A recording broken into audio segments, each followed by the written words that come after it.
Okay.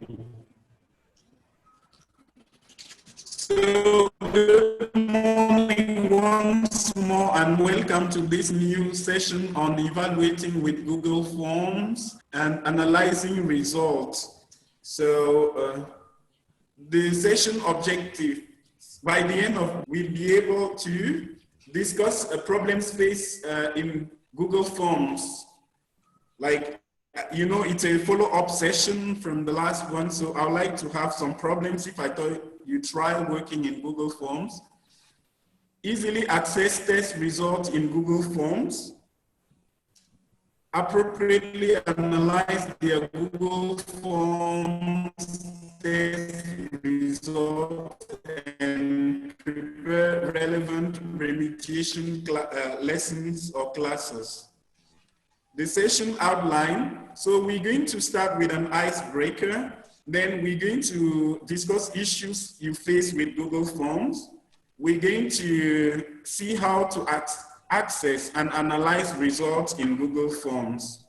And then meaning how do we use this in our own context? So actually, I would like us to start with an icebreaker. I would like this session to be very participatory. And I would like to ask this first question. Can we add points or marks to our Google Forms test? How? Can somebody answer?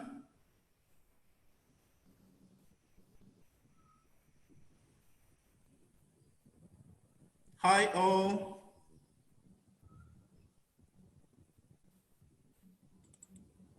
Hello, Robert, how are we answering? By yes or no? You could say yes, and then you tell us how.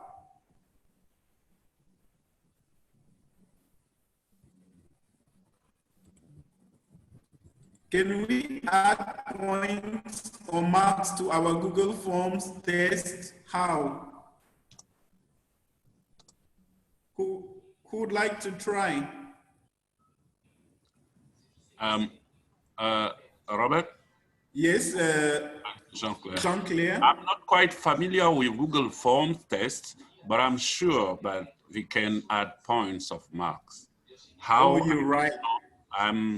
I don't know how, but it's as it is a test, there is an option to add points of marks. But the process, I'm not sure about it. Oh, yeah. That's great. Jean-Claire, you were not there last time. This was mainly for the people who attended. We can add marks and points there. For you to do that, you need to go to the settings, and then you go to make this a quiz. And once it becomes a quiz, then once you set a question, you will see an angle, a triangle on top of the question where you can put the points. That's what we studied last time. Second question. Can our test be automatically marked? How do we make automatic marking possible? Yes, Robert. Can someone try this? Yes, Robert, yes. I will try. Yes, James? Yeah. It's actually possible to mark automatically. In that case, you need to make your, the question need to be closed questions that don't need elaborate answer, and the answer should be fixed. And when considering automatic marking, it is good for the answer to be exact, because the machine will take into consideration even capital letters. So where an answer is supposed to start with a capital letter, it's good to indicate to the learners that they should start with capital letters, otherwise they may be penalized if they start with a small letter. So that is what I think about automatic marking. In the case of AC, it is not possible. Okay, Google, Robert, can I give it a try?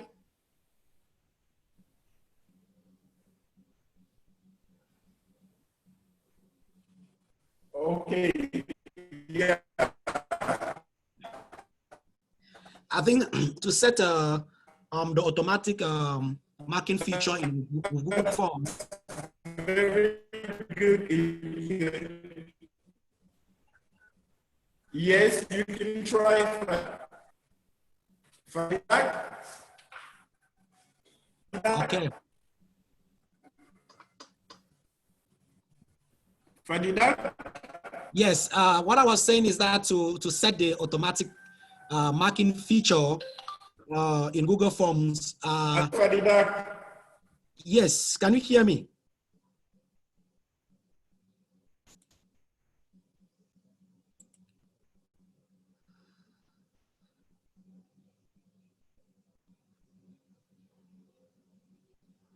Can you hear me, Robert?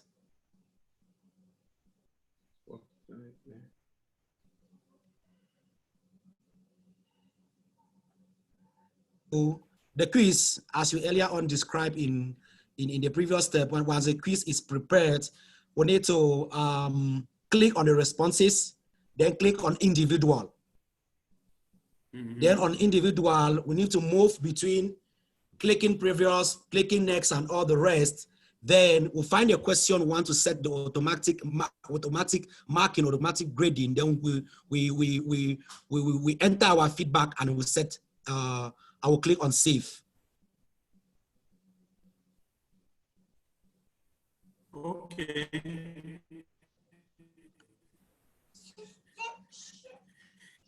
Yeah. Okay. Thank you for your response, Fadidat. Yeah, but you went very far. It's great. So, like, for you to do that, you just need to go first to the settings again, and then you click on make this a quiz. You click on quiz, and then you click on make this a quiz. Then when you come down on the question, you're going to see a place where it is written in blue where they put answer key. You click on answer key, and then you write the correct is going to be automatically marked at the end. You do not need to do any further thing. It's going to be automatically marked.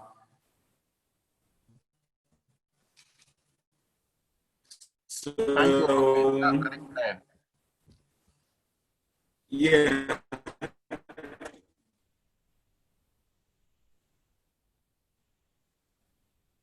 Yes. How can we administer our Google Forms test?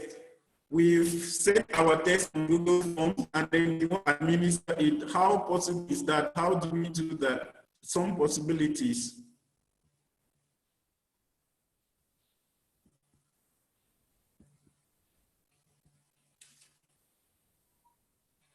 Any person to try this?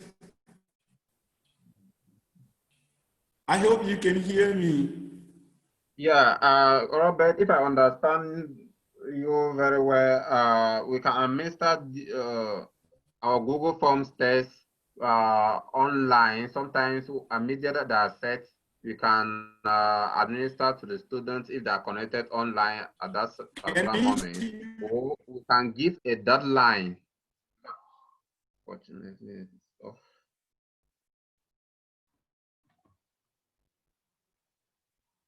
We can give a specific deadline, maybe in hours or days. Whenever somebody answers, and then it will be automatically marked.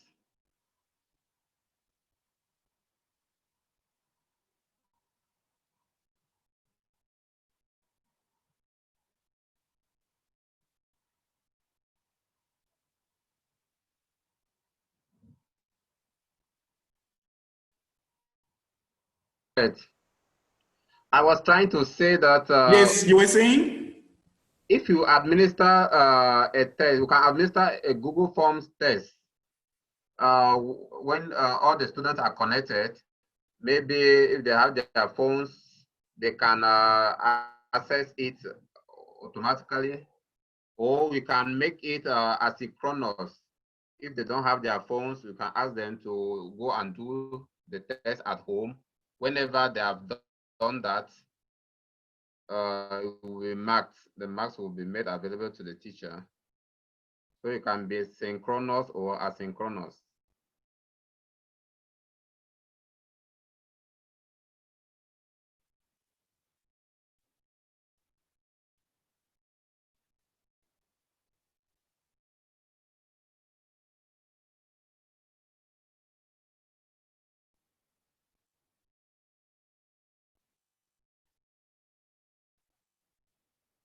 can administer our Google form test. And remember last time, James, we said once we've set the test, we can copy the link and we send the link to a WhatsApp group, for example, if our students have a WhatsApp group, a Google Classroom, or any platform that we have for our students to do them. We can also email the test to the students and they're going to receive it, as well as we can administer it. We said asynchronously or synchronously. Synchronously, like using Zoom as we are doing now, you send the link to the students and then you use the videos to control whether they're cheating or not. That was those are some of the things we said last time.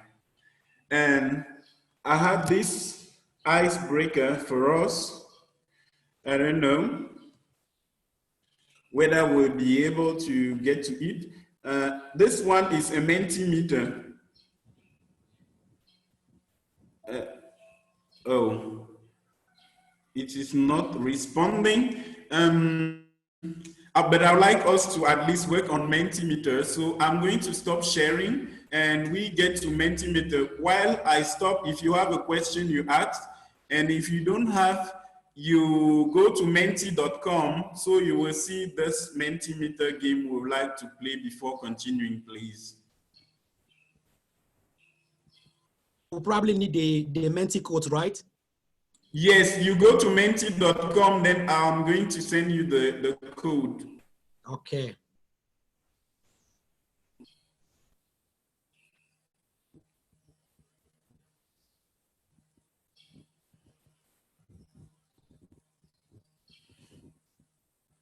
Menti.com, you get to menti.com.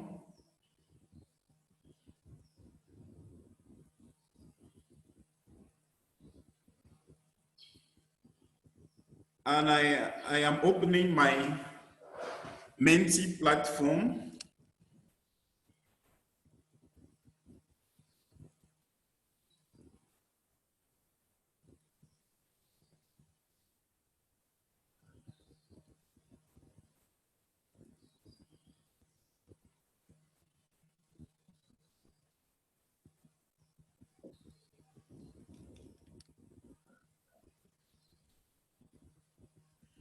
Are you opening your Menti?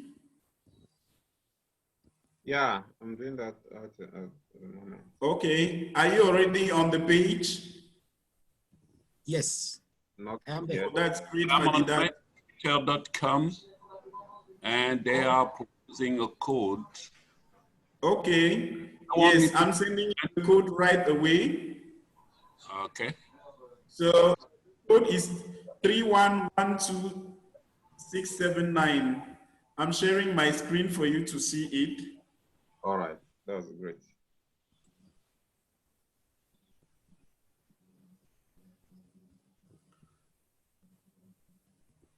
So that is the code. Can you see the code on my screen? Yes.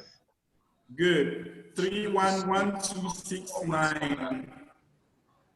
Tu seras toujours disponible tout à l'heure. 311269. That's the code. Yeah. All right, the question is there. Yes. What do we use Google Forms for? Yes. You have the options. You can start choosing. Can you? Okay, can we start answering? Yeah. Only Good. one I've got one answer.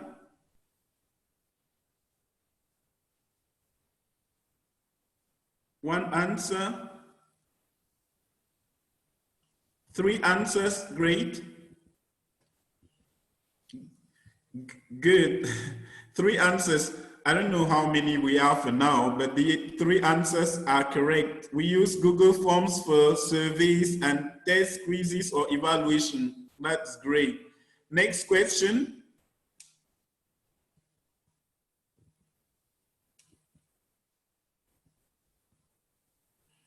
Which language components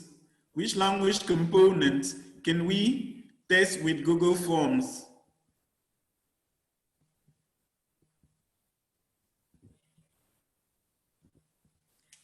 This is a cloud type of question, word cloud.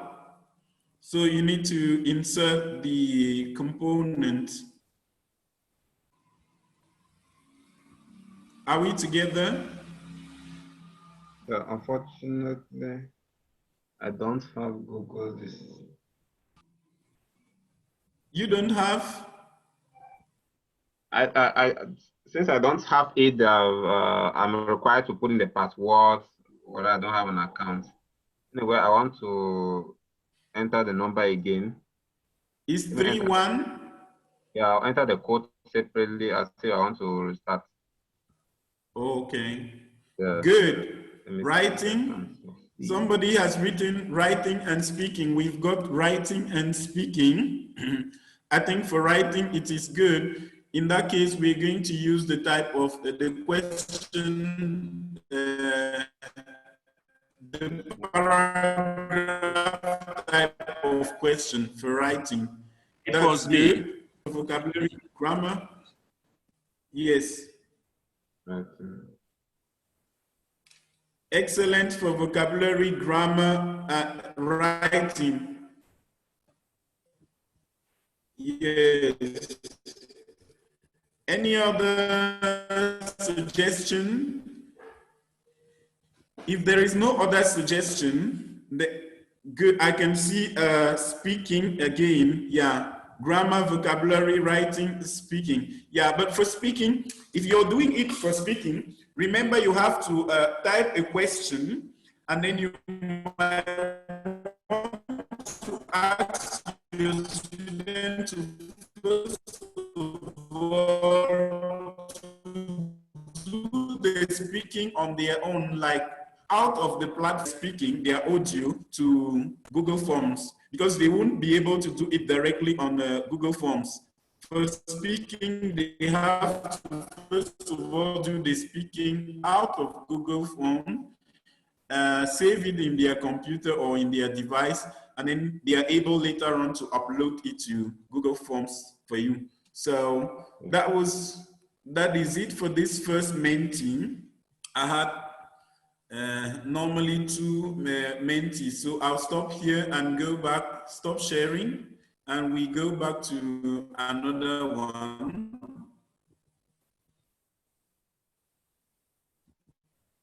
Yeah, why, if you have a question, because this first mentee could not give me the latitude to ask more than 2 questions. So I had to divide my questions into 2 presentations, and those are some of the short comings of Mentimeter. So I'm going to the second icebreaker, still on Mentimeter. So you remain on Menti. Robert, can we ask a question now, or are we going to wait to the end? Oh, I was saying you could be asking you could ask your question as I'm putting the second Menti. Yes? Okay. How do you manage to make the link between Mentimeter and Zoom? Is there a special technique? I don't know, because at the same time you are presenting with Zoom and we could work with Mentimeter. What do you do in order to, yes. Okay, it's very simple. Just like you have many windows, you can open many windows on your computer or on your device, and you switch from one window to the other. You do just the screen sharing. Can you do the screen sharing on Zoom, Jean-Claire? Yes, of course, of course. Good. So you do the same. You go to the Menti page, you open the page you want to share. Then when the page is open, then you come back to your Zoom and then you share your screen, and everybody will see your screen. Okay, that's it, because my website was mentimeter.com. Is it the same as menti.com? Yes, it's almost, you use menti.com when you want to play, because with menti.com, they will just ask you to put the code. But Okay. if you go to mentimeter.com, they're going to ask you whether you want to log in, whether you want to log in, or whether you want to sign up. Whereas once you write only menti.com, it asks you go immediately to inserting the code. All right. Is it a free version, or I mean, can we have a free access or a paid one? It is a free version, and that is why I told you I wasn't able to go beyond 2 slides, and and to counteract that, I had to create 2 mentees, Icebreaker 1 and Icebreaker 2. Icebreaker 1 with only 2 slides, and Icebreaker 2 with only 2 slides equally, because the free mentee does not allow me to go beyond 2 slides. All right, that's okay. Thank you. Thank you very much for your question. So this is the second mentee, and you have the code. The code is 2203805. Welcome to Pezel.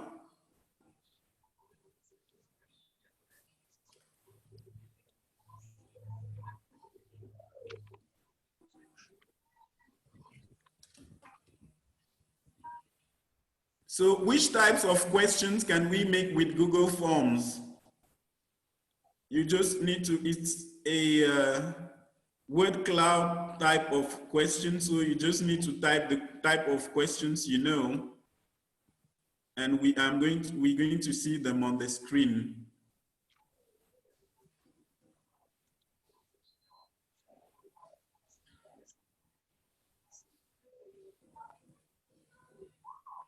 I can see James trying to connect. That's great, James. I was already there. Minutes, there should be a problem. Okay, yeah, yeah.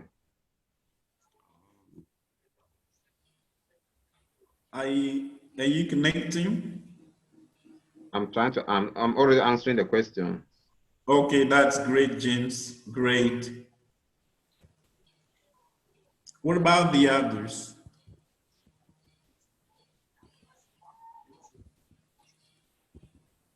Jean-Claire, are you getting there?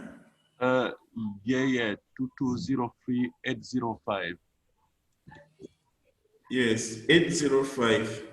5, yeah, that's fine.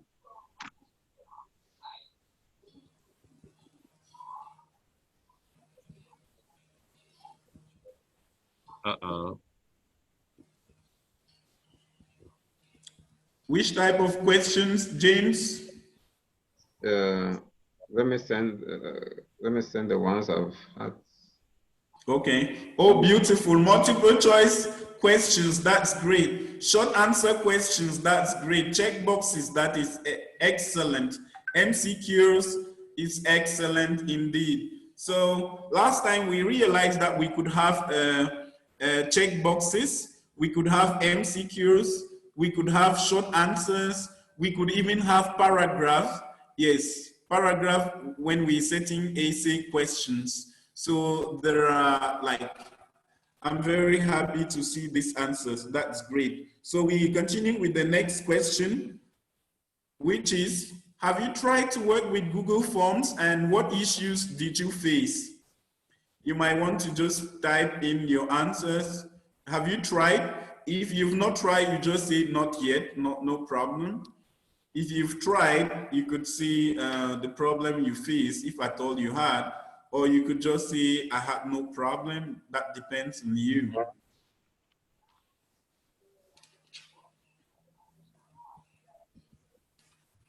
Oh, great. You can see how Mentimeter is so great. 2 people have answered. One has said not yet. The other person not yet actually. Yes, and if you have sentences and you are in your class teaching, you see each and every student could see what they have written on the board. Yeah, imagine this is a class. Your students will be happy to see their answers appearing in these rectangles on the screen. That's great. So that was it for our, yes, that is it for our icebreaker. And then I want to stop sharing so I could go back to the present. Any question? No, no question for the moment. Okay, no question for the moment. Yeah, that's great. I wanted to ask questions. How many students do you anticipate in your class? How many students, you mean this class, this one? Yeah. The size of your class. You In order mean, to practice this activity. oh no, like, even if you have like 50 students, the answers are going to appear on the board and they will be going down, up and down. Okay. Yeah. That's it. Yes. So that is another, I just wanted to blend this presentation with Mentimeter. So we move from Google Forms to the presentation to Zoom and to Mentimeter, and then we have many ways of using our knowledge in the classroom. So possible issues faced by participants with Google Forms, that was the last the question I just asked you. Unfortunately, you haven't yet tried, so we can't answer that question. But in inbox, I got Fatih, who wrote to me. She was trying to set her forms and she didn't know how to get there. Actually, I said you type www.google.com or you sign in with your Google account, and then you go to the waffles. The waffles are the circles, the small circles or the small rectangles that appear on the top right hand corner of your computer. When you click there, you see Google Tools appearing.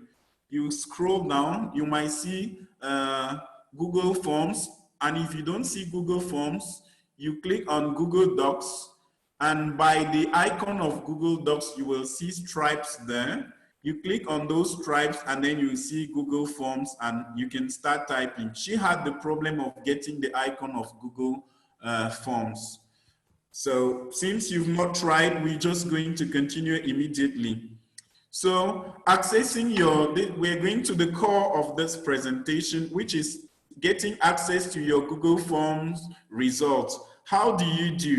You have already administered your test, and then you want to see the results now. What do? You go back to the Google Forms page and you open your test and responses with a number. You open your test and responses with a number next to it will appear. The number next to it corresponds to the total number of responses. For example, you can see down here, you can see my screen quite well, I'm sure. Yes. Yes. So as you can see on my screen, down here I have, once I open my Google Forms, the title of the test will appear, English test, that was April 23rd. And you see here questions, and then you see total number of responses. So, and then you can even see the total number of points for the exam. When you want to get to your result, you click on responses. The 13 here shows the number of students who answered my question. So I continue. You're getting access to your Google Forms results and getting analysis. How do you get the analysis? Great. You click on responses and scroll down to see the summary of everything that was done by your students. In the summary includes the insight. What do I mean by insight? You will see the average for the test, you will see the median, then you will see the range. Maybe the first person had say 15 and the last person had, the first person had 19 and the last person had 13. So you will see that range appearing automatically. You don't need to do anything. The frequently missed questions with a red number corresponding to the correct answers your students provided. So you will see the questions your students frequently missed. and you see a red number that corresponds to the number of people who answered the question correctly. And you will see the different questions with their percentage pass. Yes, so you might see like question 1, it will appear in the form of a table where you will see the number of the percentage pass, and or you will see all the answers that were provided by each and every one of your students. So you're still getting access to your results now and getting analysis. So you click now on questions. The first one you had clicked on responses, and you see the summary if you scroll down.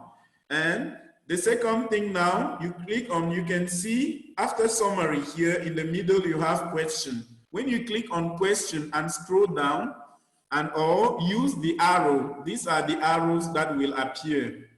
It is showing me that I am on question 3 out of 46 questions. If I click here, I move to question 4. If I click here, I move back to question 2.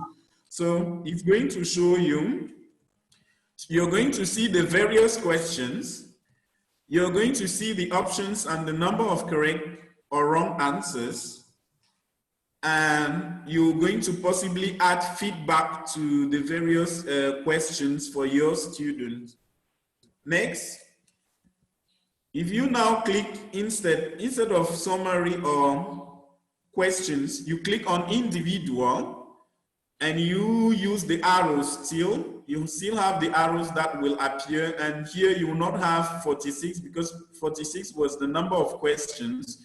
46, the number here will correspond to the number of students who have answered your test.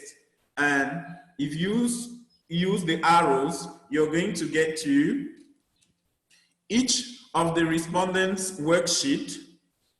You're going to add individual feedback or general feedback per question. Yes, you could add general feedback or feedback per question for each one of your students. We're going to get practically to that, and you're going to see how it works. And then you're going to possibly, if you like, print the worksheet of your student or send it to them via email. If you like, you can print it or send it to them via email. So getting access to Google Forms results and getting analysis. If you want to see the summary analysis of the responses, a sheet that summarizes all the names of your students plus the responses, you click on this green icon, which with this sign, which is like a plus inside, and this is what you're going to see. You're going to see individual and collective time stamp. What I mean by time stamp here is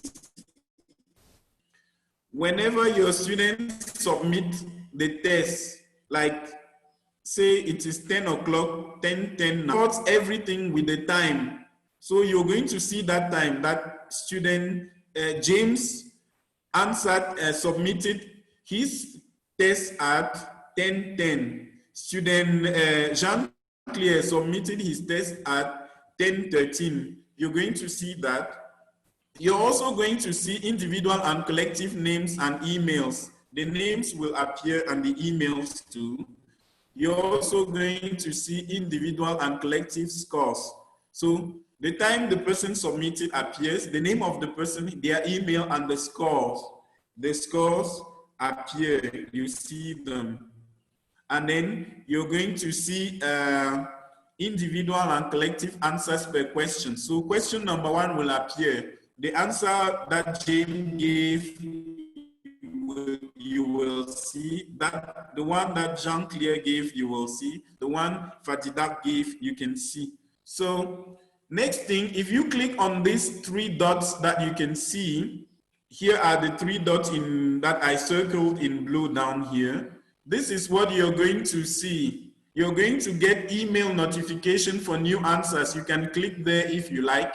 You can click here to select the response destination. You can unlink your form, You can download responses. You can print all the responses, as well as you can delete the responses. So before we come back to the contextualization, I'll stop sharing here. If you have a question you ask, because I want to move to Google Form itself for us to see how it works. I will take a sample test that I had with my students, and I'm going to practically show you how what I was saying works there. So if you have a question you ask while I am moving to that stage.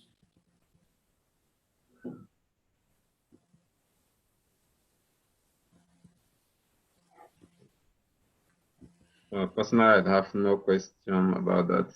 Maybe after the payment. Okay, James. Any question from any other participant or any comment while waiting for me to get to the page? The other two are muted for the moment. I don't know what else. Okay, yeah. I think it's clear, Robert. I think when we'll get into Google Form itself, I'm sure that we're going to have questions and comments. Okay, that's great. Great, Fadidat. So I'm moving to the Google Form. It's Google Forms itself. Can you see my screen? Yeah. Beautiful. Robert, yeah. This is what I call the waffle. So you click on this. Oh no, I didn't want to take this page. I'm sharing a different page, and I don't know whether you'll see that one.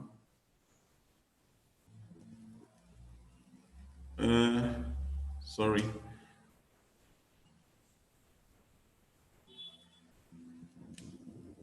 So I would like to share a different page. Anyway, I was at the level of the waffle, and I was telling you the waffle is what appears on top of your screen at the top left hand side corner. Top right hand side corner, I mean, and there you have some triangles, and you have some triangles, and yeah, great. I'm coming back to you. Great. Great. So I'm sharing the screen again. Good. I hope you can see the screen. So I was. It's okay, I can see the screen. Okay, good. So I was like, if you're not on Google, you just click google.com. If you're not using Google Chrome or you're not on in your Google account, and this is the waffle that appears here. Normally, if you have your picture in Google, it appears here where you have the D in the red circle. I'm using somebody's account here. Then if you see the waffle, you click on the waffle. Once you click on the waffle, you scroll down to look for Google Forms. You might not see it.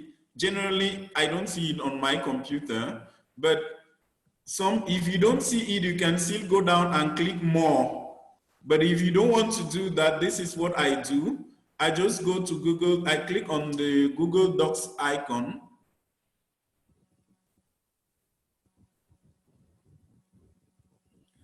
Good. And the Google Docs open, you see, I'm now on the page of Google Docs, but this is not what I want. I come here where I see the blue icon of Google Docs, and there are some stripes there, 3 of them, where you see main menu.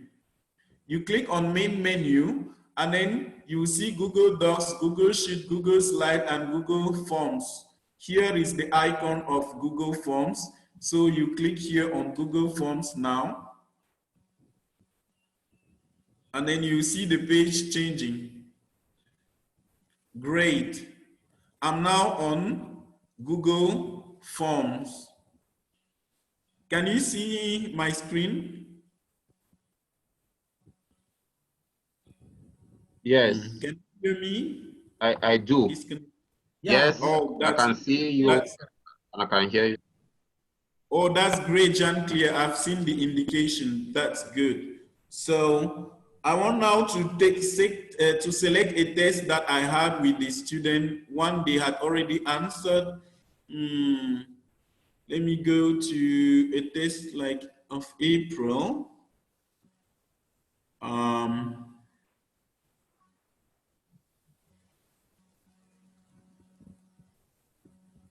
I want to take a quiz of April, for example, for you to see how it works.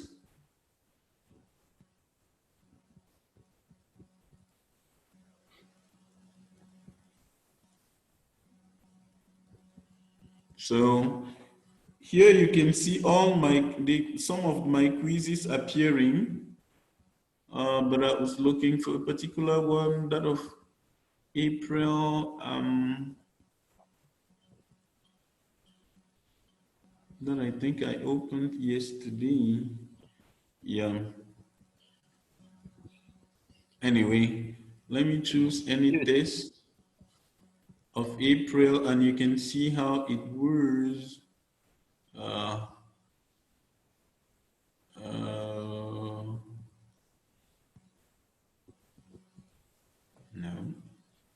Yeah, let me just take this one, which is L2, which shows L2 for, but I needed the one for maths. Oh yeah, good.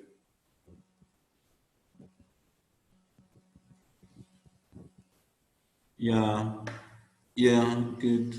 Even this one, let me just take this one. So I'm opening a test. This one shows June. I don't think I had no, I have to go back, sorry. It's not this one. Yeah, Mr. chose a different one.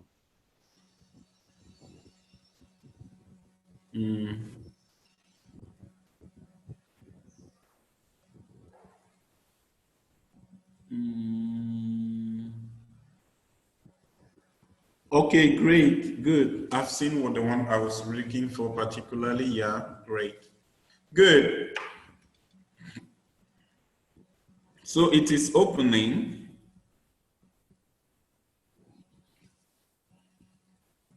Hope connectivity works well with us. Great, good. It is opening. Oh, great, that's good. You can see the test, right? Yes. Great, James. So you see responses. You can see here that I have questions. If I scroll down, it will simply show me the question that I said. And this is the question, the test itself. So I started with a reading comprehension with the questions. Yeah, that's reading. After reading, I had like, I had listening that was done here. And after listening, I had I think that was grammar. And then after grammar, I think I had vocabulary, and that was all for this. There wasn't writing for this one. Yes, great. So you could see. So now if I click on responses, and as I told you here, you can see that my test was on 50. And if I click on responses, as I am clicking right now, great.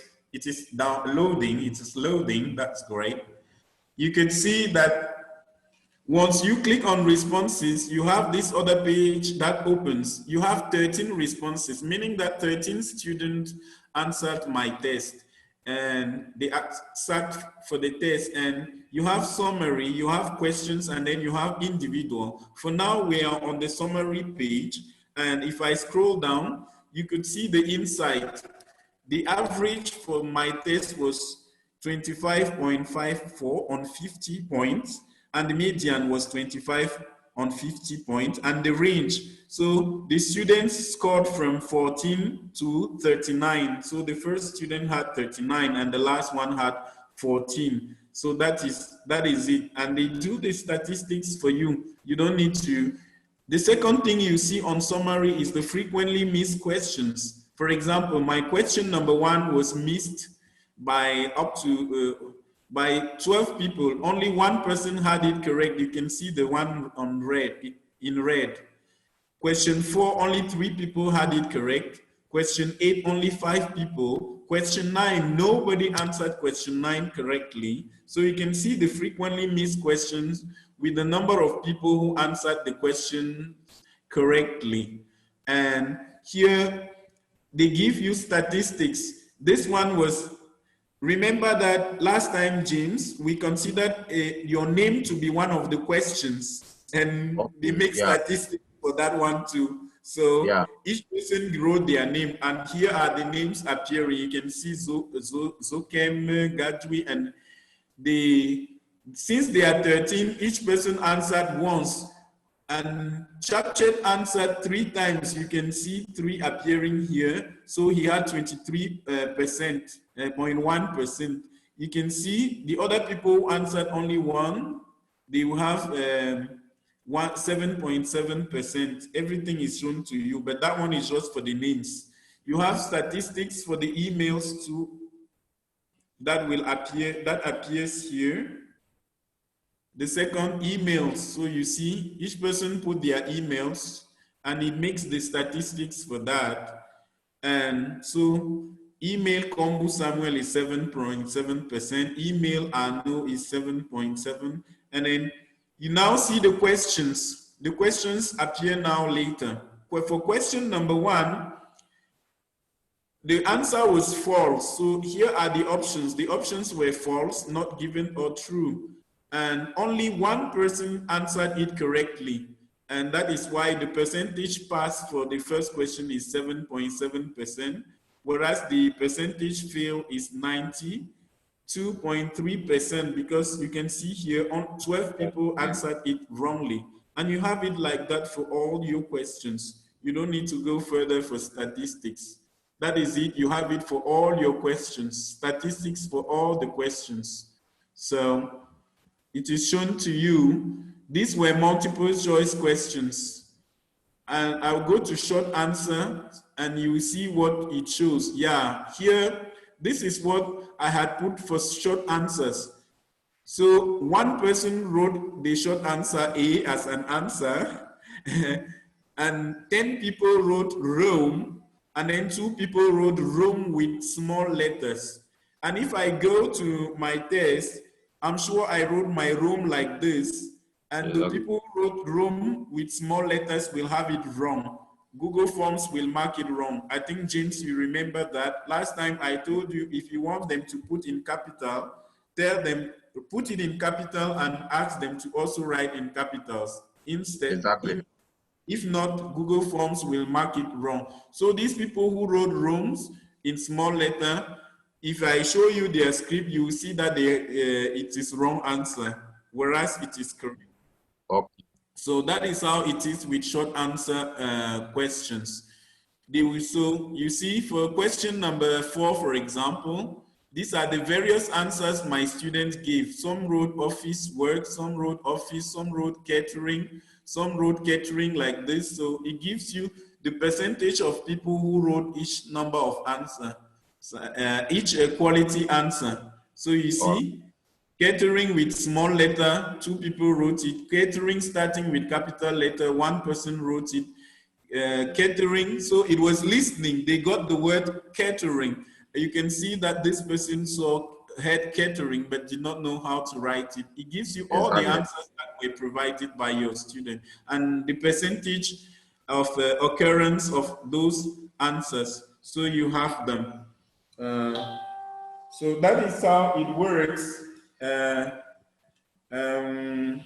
You can go like that till the end and you see all the answers, so you see this was listening, and this is what some of the people provided as answer to this one. Italian, you see everything appearing with the statistics. If you click on, so you see statistics per questions do appear. You can see everything there per question. So I want to go back to individuals now, to questions for you to see how question works in Google Forms analysis. So if I click now on question, here I am on summary. I'm clicking on questions. So if you click on question, the first question was name. You see it appearing inside here. That's the second question was, and you can also see the statistics of names. So the first name here I can see is Chapchet Silachom. I might want to write feedback to him, and this is an ungraded question. If I want to write feedback on the way maybe he wrote his name or whatsoever, I can click on add feedback, and then after each name, under each name, I write add feedback. They will have feedback on the question name. So I move to question number 2, which is email. You see it appearing inside here. The same thing occurs. I move to question number 3 now. Good. Question number 3 was, if you are asked to attend an interview, you must have the right qualification. And I can still view the answer, the options that I put as answers, the distractors. If you click here, you view the options: false, not given, true. And the correct answer was false. And you can see it appearing here. And you might want to add feedback for that question to each one of your participants. So you see 13 people answered. This is the first response. If I click on first response, you will see the name of the person who answered. You see the first response appearing with the name of the person. Yes. Yes, Robert, So before you move ahead. Sorry, James. Let me explain this first. So, all right. So good, please. For this question, I had 3 options, right? I had false, not given, true. And then you could see that 6 people chose false. And then the rest of the people here, they chose false. True. Yes, they chose true. I mean, yes, James. Yeah, still on that question,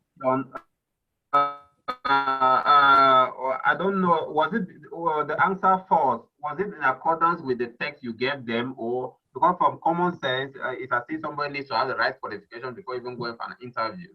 So the answer false, is it according to the text, or why was it like that? And you can see from the students' responses, most of them chose true. Only one person chose false, and the right answer is false. How do you explain that? Yes, James, thank you very much for your question.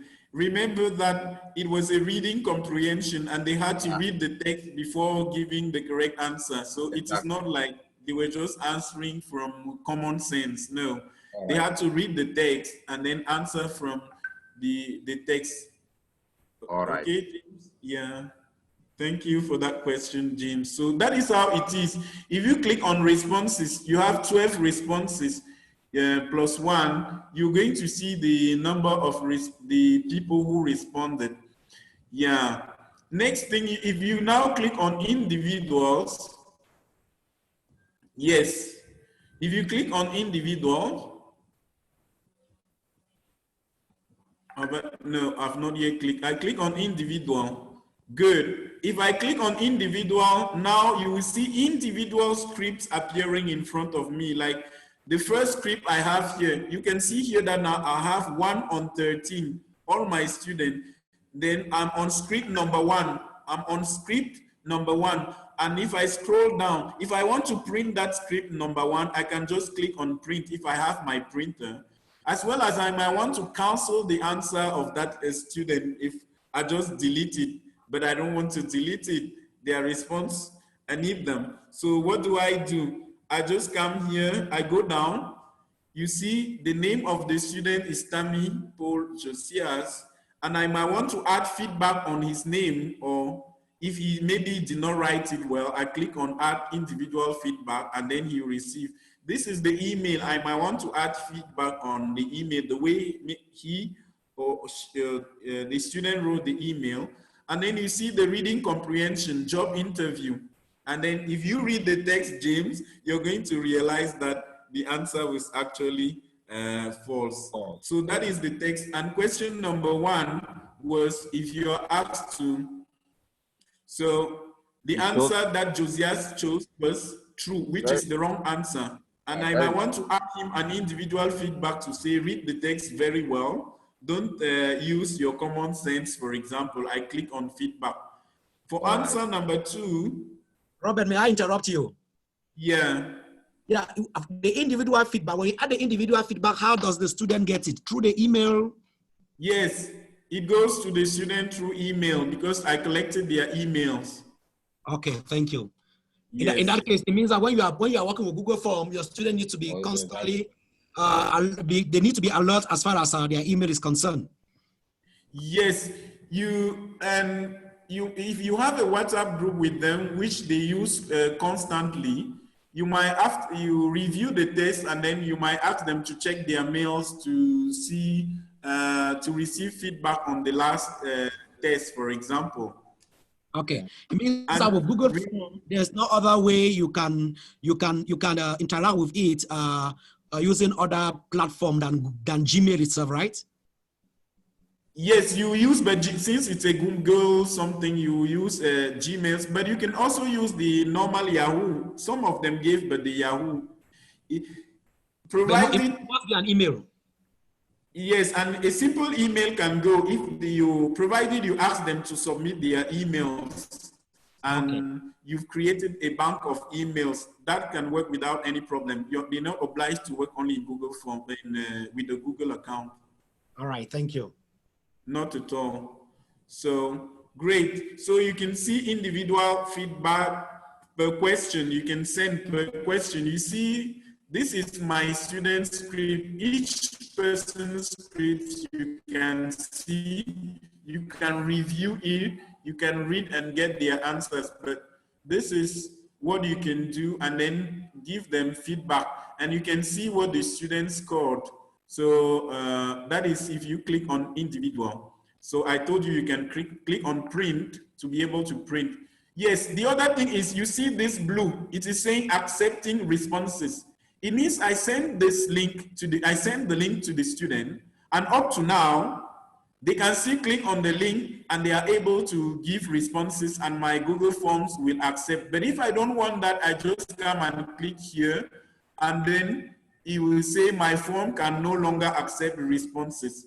At times, some people, they have launched a webinar or they've launched something, a program, and they sent you a form. And then when you click on the form, you want to answer the fill in the form, they tell you it's no longer possible because they have clicked on not accepting responses again. And then you can no longer apply for maybe it was an application or it was you were going to apply to attend a webinar or attend a session. Once they come back and click here, you can no longer answer. Meaning that I myself, if I have a test from 10 to 12, I can send the link at 12 o'clock and I'm waiting, at 10 o'clock and I'm waiting. Once it is 12 o'clock, I come and click here. And if you have not yet submitted your response, you won't be able, the student won't be able to submit any response again. So that is how it is. That's great. That's great. Yes. Is it also possible to make it automatic? I can remember for webinars at the US Embassy, they have always been doing that. Once they reach a particular number of expected candidates or expected people who are supposed to register, sometimes it stops automatically or after the specific deadline. Is it possible here? Yeah, maybe that one is possible, James. I've not yet tried it myself, but I can't say yes or no. I've not yet tried it. Yeah, what I do generally is just that I come back and I click here and it won't accept responses again. Exactly. Another way of doing that could be to tell the student that at 12, I'm going to stop. And then actually at 12, you come and stop it, even manually, even if it's not automatic. Okay. Yeah, James, I think it's possible because I've had to apply to some trainings online, and there was actually a deadline to submit the application through Google Form. And on that particular date, at that particular time, you went online and said the message was this particular application was due this day, and they are no longer accepting application. So it was automatically closed. Exactly. Yeah, Fadidat. It could be automatically as well as it may still be manually done. Like if I do it now, and I had sent you this link, you will click on it and they will tell you that it is no longer accepting responses. You might think that it was done automatically, but it might be that I'm the one who did it. So the two, there are two possibilities. Yeah. Okay. Yes. Okay. Okay. The next thing is, you might want to see the spread, as I told you when I was presenting. You might want to see responses in a spreadsheet. You come and click on this green icon, and then you're going to see.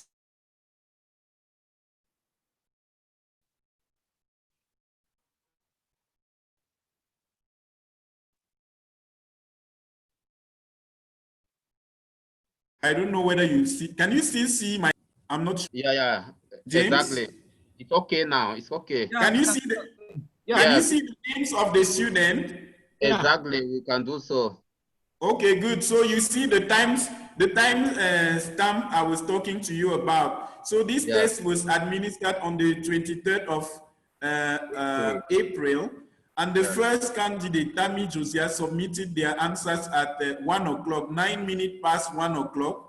The second person submitted at 38 past 1, and you can see the various times the people gave their answers. It is there. And then you can see the various score. The various scores.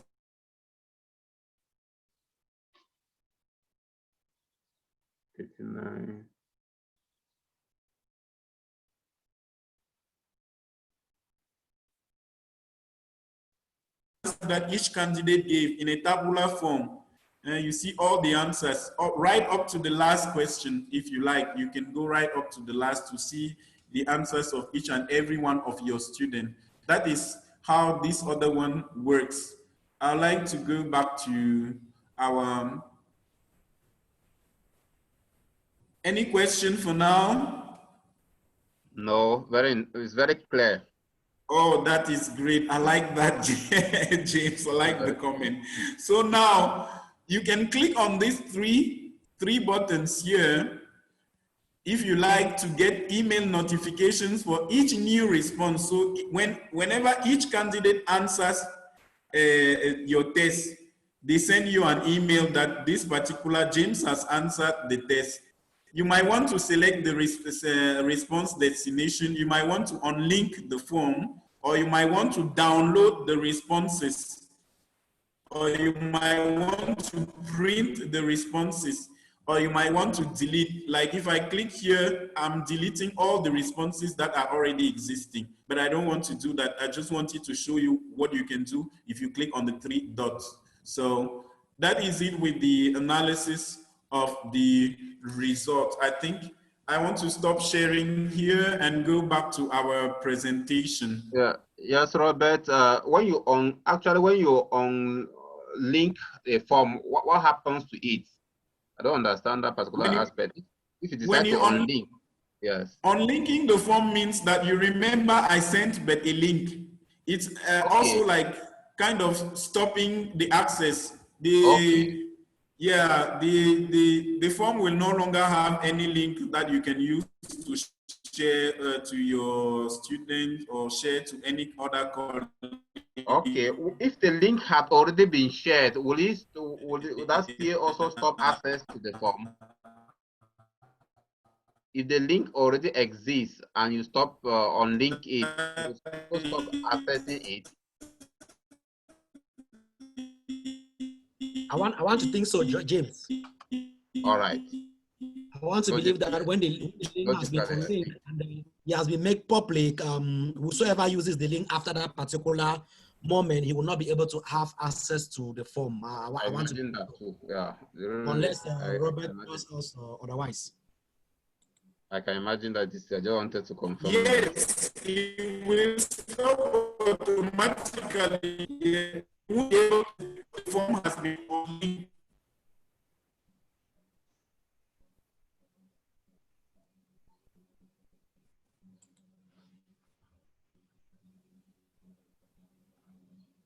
Yes. Yes. You won't be able to access it. Oh.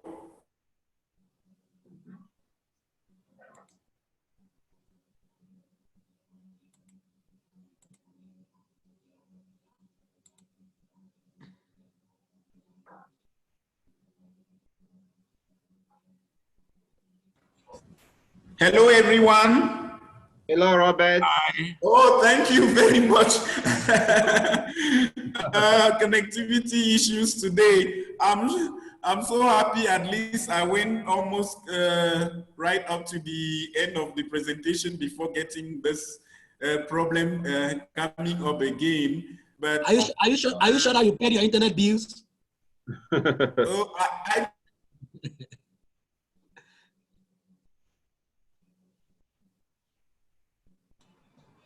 He is gone again.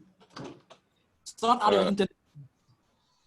That should be a temporary issue. Robert, come back. Faridak is teasing you.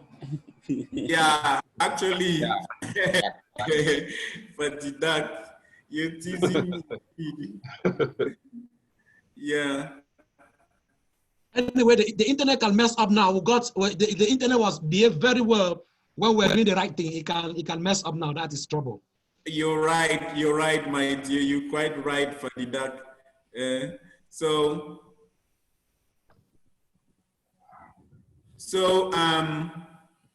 here, this is where we were last time, and then I was like, does Google Form result, we need to contextualize, and I'm asking you this question, does the Google Form result analysis fit your context of teaching, and how? How can you use the result analysis from Google Forms in your context of teaching? Any person whom I want to provide an answer to this can. Yeah, I'm start if you want to. Yes, Fadidak? Yes. I think that is the most interesting part of Google Form. Yes. And that's also what actually caught my interest with Mentimeter, the ability to analyze results. Yeah. You know, it's very difficult when you're teaching and at the same time you're not evaluating your results or the results of your teaching with your students. You will not know how to take the next step. Now look at Google Form. The analysis becomes even much more interesting than other platforms because it gives individual analysis. It gives the possibility of providing feedback individually to the student and give a general analysis. And to me, that's very interesting. And how can I use that? I can use that to improve my teaching. I can use that to understand each of my students. That is, know that this student, this is his particular issue, this is his particular area of weakness. Like the question you asked, there was only one student that had it right, and other student didn't get it right. That's the basis of asking yourself, why should only one student understand and all the other students not understand? And Google the results can also serve to kickstart action, classroom action research. Mr. Inspector, as we did in Ghana, you know, because by analyzing, you can be able to determine, oh, this is the problem in my classroom. And from there, you ask yourself the question, why are my students not performing in this particular area of my lesson or in the particular area of language? And that will also help you to kickstart a classroom action research in order to understand, in order to investigate that particular problem and come up with possible solutions. Thank you very much for the I share that analysis. Yes, James? I say I share Apatidak's analysis. That's exactly what I'm thinking of. It's actually Google Forms actually help quick analysis, so you don't have the stress of actually thinking about situations, calculating statistics, looking for the average, or trying to go through the script to see who was the highest, or all those type of things. So it is really automatic. Once the questions have been set, everything goes so automatically that you can look at the questions and see the questions that were considered very easy, questions where many students passed, questions where a few students only succeeded, other even questions where no students succeeded to have the correct answer. So you can guide the teacher on what exactly is supposed to focus on or for the learners to understand. It can also be used for diagnostic tests. If you get into class for the first time, you may try to apply Google Forms to find out the level of the students, for example, so as to know what exactly they know and what you are supposed to focus on. So I think Google Forms are very important when it comes to testing candidates. students. Thank you very much, James, for your answer. Any other? Yeah, may I add something? Oh, I yes, endorse yes. what Faridat and James said, and I even say that we could extend in saying that the Google Forms result analysis copes with not only the context of teaching, but also of training, right? It serves for needs analysis, as Faridat said when we were in Ghana for research work, and we can use the result analysis in our context of teaching and also training. That's great. Yeah. Well, thank you very much for your various contributions. And here you will get some links that you could use for the, you could, when I share the slides, you could use these links to get much more information about about Google Forms result analysis. So I think we are gradually coming to the end of the session, and the only thing I can say is I might want to thank you very much for participating in this session. I'm going to share the slides very soon in our WhatsApp group, so you could get everything that happened. So thank you very much indeed. I don't know, is Julia still around? No, she has actually left, and you have been made the full host. You are the host, so you control the recording. Okay, Yeah. okay. That's Okay. great. Just before you leave, Robert, is it easy to share the questions? The question you set for your student after using them, can you share with other students, and then maybe we have 20 other students? Can you share with them, and then the statistics will be generated separately? Or will you, if possible, how is that going to be done for the statistics to be generated separately and all of that? Oh yeah. Actually, since it's one test, they will generate the statistics just for the same test. The only difference will be that you will go in the statistics and then you're going to get the new the result. If you don't want that, you create another test separately. But Yeah. I told you how you can copy the same questions.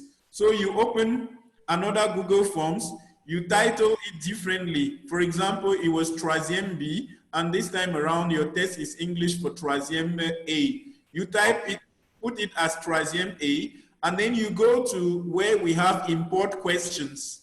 You remember last time I showed you how to import questions. Yes, You yes. click on import questions, and then you import the very questions that you had in the other test and put it in that order in the new one that you've just created. Okay, okay, James?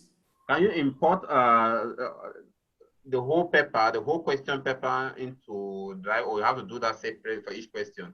No, you can do questions after questions, or as well as you can import the whole. They will tell you the whole paper. You can import the whole paper, as well as you might want to import only some questions on the paper. That depends on you. So you can modify it the way you like, but you click on import question. All right, that's Hello. great. Thank you very much. Yes. Very useful. Hello, Yes. Robert. Yes, if I did that. But you can use one form with different sets of students, right? Like this particular one that you created, you can still give it to a different set of students. But you need to realize that you need to change question 1 and 2 because the name, email address, and everything will not be the same. Or you have to modify that particular form before you use it with a different group of students, right? No, you will not need to modify it. You will just copy the same questions. You had the email addresses because I was at the level of responses. If I were still at the level of form itself, that is just the question paper, there you didn't see any name. Okay. Remember when I first clicked on the question paper itself, you saw only the question paper. It's only when I clicked on responses that you saw the statistics and the names started appearing. So if I click only on the question paper and I import, I won't have the names and everything. The problem James had was that he didn't want the statistics to be merged. So in that case, he has to create a different form, entitle it differently, and then import the same questions to that different form, so he could administer and get different statistics. Yeah, thank you. Yeah. That's exactly the case. Yes. Thank you very much. It was a wonderful presentation. What, James? I can't hear you properly. It was a wonderful presentation. I actually learned a lot. I'll try to put it into practice. Oh, that's great, James. Thank you very much. That's quite motivating. Yeah. Yeah. It was great. It was great, Robert. I think I love, among all the online or all the learning, online learning management system or whatever they call them. Yes. I find Google Form to be very, very fascinating. More fascinating than any other one, exactly. Anyway, really? Maybe because I've been interacting with Google Form somehow. And I started actually preparing a questionnaire on Google Form. And I think when I'll be through, I'll give it to you to throw an eye on, Robert. Okay. Thank you very much. I'm always available for the DAC. Yeah, you remember the training I was talking with you the other day when I called? Yes. So I was thinking that in order to get the people there, we can do some selection, and the selections can be done through Google Form. We can send them a form, questions, and do some need analysis. When the time comes, I'll get back to you.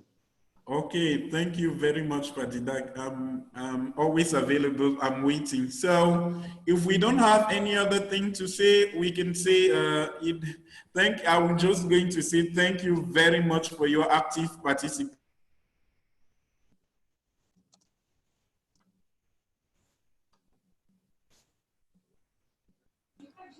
Here we go again. Robert, pay for the bill. Fortunately, he has come to a logical end. Yeah. If there are any issues, no problem. We'll come to an end. I was about to invite Robert for other presentations, but that's okay. I can have him on WhatsApp. On WhatsApp, yeah, WhatsApp or other means of communication. Mm-hmm. I think. All right. But he needs to come and close it. Okay, Google, I think Robert has passed his administrative right to me, something like that. That's great, yeah. He's making me a host to end the meeting. You see yeah, that? That's great, yeah. That's good. From Julia to Robert, from Robert to Fadidak, that's great. No, they're giving me to. There have been 3 hosts today. I see we are in a party, and when they are done eating, they ask me to wash the dishes. That's it. You have the honor to do that. Okay, guys. My brother from Cameroon or from Gabon. You see, I'm already calling you a Cameroonian. Maybe you should come over. Maybe you want to. It's the same area, believe me. We are the same people. Yeah. Okay, I think it was a great training session. Thanks for coming. Sure. Thank you, James. Thank you. Thank you to my own reserve. Thank all of you guys. Have a wonderful day, and we'll probably see you in the next meeting. Bye. Bye bye. That was great. Yeah.